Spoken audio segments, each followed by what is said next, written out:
எல்லா நேரத்திலயும் நம்ம மனச சந்தோஷமா வச்சுக்கிட்டா நம்ம உடம்புல எந்த வியாதியுமே நெருங்காது. நீங்க கேட்டு இணைஞ்சிருக்கிறது காலை மலர். காலை மலர்ல இது மருத்துவ நேரம். இன்னைக்கு மருத்துவ நேரத்துல நம்மோட இணைய இருக்கிறாங்க எலும்பு மூட்டு அறுவை சிகிச்சை நிபுணர் மருத்துவர் எம் கலைவாணன் அவர்கள். வணக்கம் டாக்டர். எலும்பு மூட்டுகள்ல ஏற்பட்ட பிரச்சனைகளுக்கு அறுவை சிகிச்சை செஞ்சதுக்கு அப்புறம் அவங்க தங்களை எப்படி பாதுகாத்துக்கணும் டாக்டர்? போஸ்ட் ஆர்த்தோபெடிக் சர்ஜரி அப்புறம் நிறைய பேர் பார்த்தீங்கன்னா ஒரு சில டாக்டர் அட்வைஸை ஃபாலோ பண்ணாமல் பிரச்சனைகளோட வராங்க.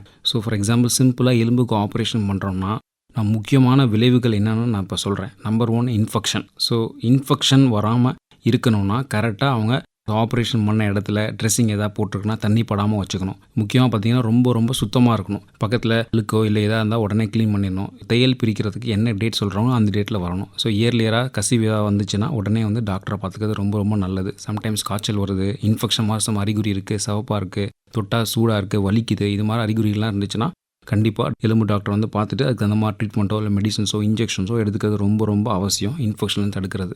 ஏன்னா எலும்பில் மட்டும் இன்ஃபெக்ஷன் வந்துச்சுன்னா திருப்பி சரி பண்ணுறதுக்கு டைம் ஆகும். ஸோ இன்ஃபெக்ஷன் தான் most dangerous complication after orthopaedic surgery. So அதனால தான் நாங்கள் எலும்புக்கு எப்போ ஆப்ரேஷன் பண்ணாலும் ரொம்ப கேர் பண்ணுவோம். ஆப்ரேஷன் செட்டில் யாருமே வர மாட்டாங்க உள்ள.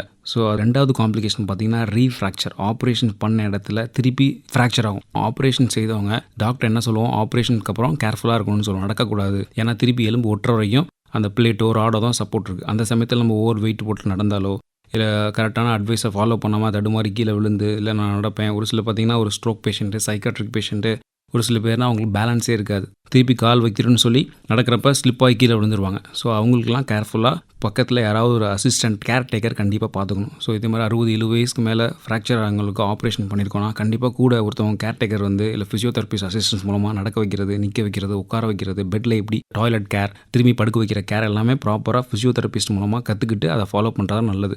ஒரு சில ஆப்ரேஷனில் பார்த்தீங்கன்னா உங்கள் எலும்பு ரொம்ப சாஃப்டாக இருக்கும். என்ன தான் நம்ம ஆப்ரேட் பண்ணி ஸ்ட்ராங்காக ஃபிக்ஸ் பண்ணியிருந்தாலுமே திருப்பி ரீஃப்ராக்சர் வராமல் இருக்கிறதுக்கு இந்த ப்ரோட்டோக்கால் அந்த ஃபிசியோதெரப்பி மூலமாக டாக்டர்ஸோட அட்வைஸை ஃபாலோ பண்ணிங்கன்னா ரீஃப்ராக்சர்லேருந்து தடுத்துக்கலாம். முக்கியமாக மூணாவது பார்த்தீங்கன்னா ஒரு சில காம்ப்ளிகேஷன்ஸ் பார்த்தீங்கன்னா ரத்த அடைப்பு ஏற்படலாம். அதாவது ஃப்ராக்சரை நம்ம கரெக்டாக ஃபிக்ஸ் பண்ணுறப்போ பக்கத்தில் இருக்க தசைகளில் அதாவது ரத்த குழாயில் ரத்த அடைப்பு ஏற்படலாம். இதில் அடைப்பு ஏற்படுறதுக்கு முக்கியமான காரணம் பாதங்களோ கையிலையோ எங்கே ஆப்ரேஷன் பண்ணணுமோ டிஸ்டலோ ப்ராக்சிமலோ அந்த பக்கத்தில் இருக்க தசைகளை அசையாமல் அப்படியே வச்சுருந்தோம்னா உள்ளுக்குள்ளே அடைப்பு ஏற்படும். ஸோ முக்கியமாக அசைவுகள் பண்ணணும். அசைவு பண்ணால் மட்டும்தான் ரத்த ஓட்டம் நல்லா போகும், ரத்த ஓட்டம் நல்லா வரும். அது டாக்டர் எப்படி சொல்கிறாங்களோ அந்த அட்வைஸை கேட்டுட்டு சப்போஸ் ஆப்ரேஷன் தொடையில் பண்ணியிருக்கலாம் முட்டியை அசைக்கிறாமா இல்லையான்னு கேட்டுட்டு கரெக்டாக முட்டியை அசைக்கிறது, பாதம் அசைக்கிறது, தேயிலை மிஷின் இது மாதிரி அசைவு இருந்தால் மட்டும்தான் ரத்த ஓட்டம் நல்லா போயிட்டே இருந்தால் மட்டும்தான் ரத்த அடைப்பு வராது. சம்டைம்ஸ் ரத்த அடைப்பு வந்துச்சுன்னா உயிருக்கே ஆபத்து ஏற்படக்கூடிய சுச்சுவேஷன் ஏற்படலாம். ஸோ மூச்சு திணறல் வரும், நெஞ்சு வலி வரும், ரொம்ப சீரியஸாக ஆவாங்க. ஸோ இதெல்லாம் தடுத்துக்கணுன்னா கண்டிப்பாக ஆர்த்தோபெடிக் டாக்டர் சொல்கிற அட்வைஸ் மூலமாக எலும்பு ரத்த ஓட்டத்தில் அடைப்பு இல்லாமல் வரக்கூடிய அந்த பயிற்சிகள், பாதம் அசைக்கிற எக்ஸசைஸ், மூச்சு பயிற்சி, ஸ்பைரோமெட்ரின்னு சொல்லுவோம். பெட்டில் உட்காந்துக்கிட்டே மூச்சு பயிற்சியெல்லாம் பண்ணால் ரொம்ப தடுத்துக்கலாம். ஸோ முக்கியமாக போஸ்ட் ஆப்ரேட்டிவ் கேரில் நம்ம எல்லாமே மெடிசன்ஸ் கொடுப்போம், கேர் பண்ணிக்குவோம். ஆனால் அவங்க முக்கியமாக சாப்பிட மாட்டாங்க. இப்போ சப்போஸ் ஹிப் ஆப்ரேஷன் பண்ணிடுவாங்க, மோஷன் போகணும், ரொம்ப கஷ்டமாக இருக்குது, எழுந்திரிச்சு போக முடியாது, பெட்டில் கேர் கொடுக்கணும், டாய்லெட் கேர்லாம் ரொம்ப சிரமப்பட்டுட்டு கூச்சப்பட்டுட்டு நிறைய பேர் சாப்பிட மாட்டாங்க.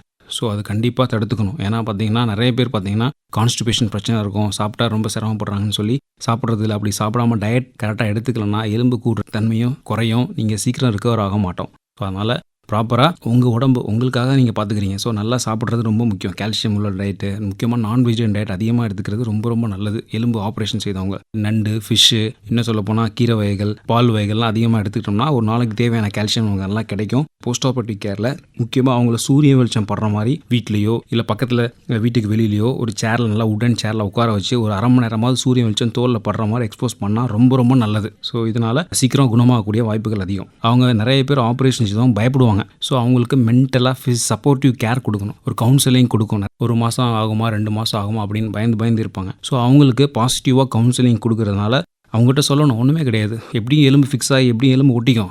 அவங்களுக்கு ஒரு கான்ஃபிடன்ஸ் கொடுக்கணும், ஒரு செல்ஃப் பிலீஃப் கொடுக்கணும். ஒரு குறைஞ்சது ஒரு 6 வாரம் கழித்து நல்லா நடந்து வருவீங்க, ஓபியில் பார்ப்பீங்க அப்படின்னு சொல்லி பாருங்கள். கண்டிப்பாக நல்லா பாசிட்டிவாக அவங்க நல்லா நடந்து என்கிட்ட நிறைய பேர் சொல்லியிருக்காங்க, சார் சூப்பராக நடக்கிறேன், எப்படி எலும்பு சூப்பராக ஃபிக்ஸ் ஆயிரும். அதனால் பாசிட்டிவாக அவங்ககிட்ட பேசுறது ரொம்ப நல்லது. இணைந்தே இருங்கள் திருச்சிராப்பள்ளி வானொலி அலைவரிசைகளோடு.